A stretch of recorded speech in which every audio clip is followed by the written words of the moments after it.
Alright, so 7.R.2 introduces another exponent rule. It's called the power rule.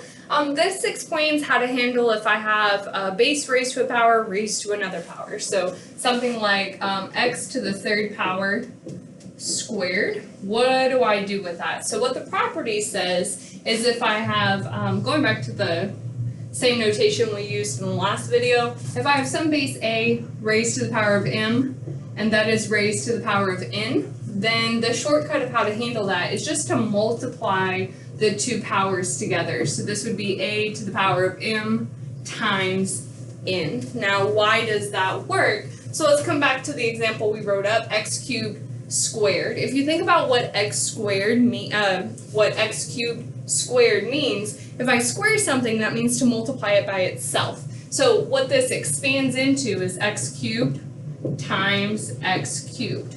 Now these two things are being multiplied together, and we looked in 7.R.1 that when I have same base and I'm multiplying together, then I can add the exponents. So 3 plus 3 gives me x to the 6th power.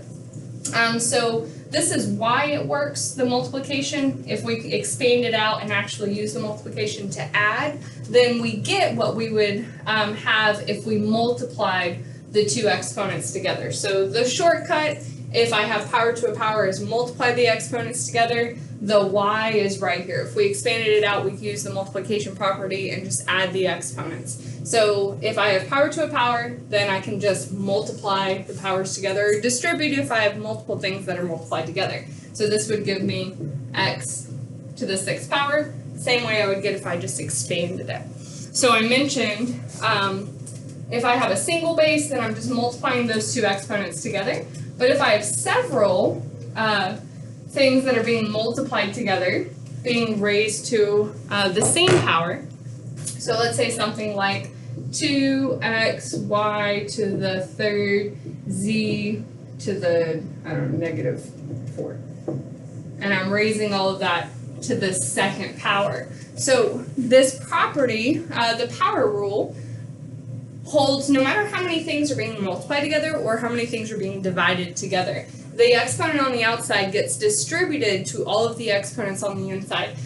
Again, let me reiterate, that works if whatever's inside the parentheses is either being all multiplied together or divided. If things are being added, then this distributive property does not hold. So it's only for multiplication and division. So if everything's being multiplied and or divided, then I can distribute. If there's any addition or subtraction, this does not hold. So it's for multiplication and division purposes only. But when I do have such a situation, I look at how many different bases I have. Every different base has its own exponent. So I have a base of 2. There's no exponent, but it's an understood 1.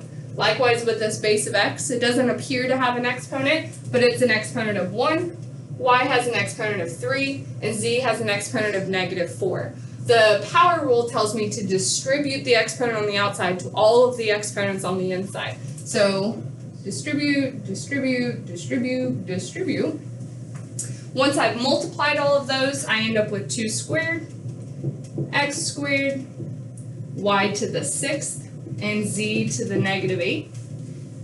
If my goal is to simplify the expression, then remember from the last video that we do have 2 requirements. I need a single base of each, a single base of all the bases. I have a base of 2, a base of x, a base of y, a base of z. None of them repeat, so I have a single base, and all positive exponents. I do have one base that has a negative exponent, so remember the negative exponent tells me switch positions. It's technically in the numerator of the fraction here, and so I would just move it to the denominator. Something else that Hawks is going to ask you to do when you're putting in your answers is to expand any numeral answers. What that means is when you have a number raised to a power, they want you to actually multiply that out. So 2 squared, 2 times 2 gives me 4. So the answer for this would be 4x squared, y to the 6th. I expanded 2 squared, x squared is positive, y to the 6th has a positive exponent, z to the -8 gets moved down to the bottom, and we take the negative exponent. So now we have all positive exponents, My numerical value has been expanded and I have a single base of each, so I have completely simplified using the power rule with our other basic properties of exponents.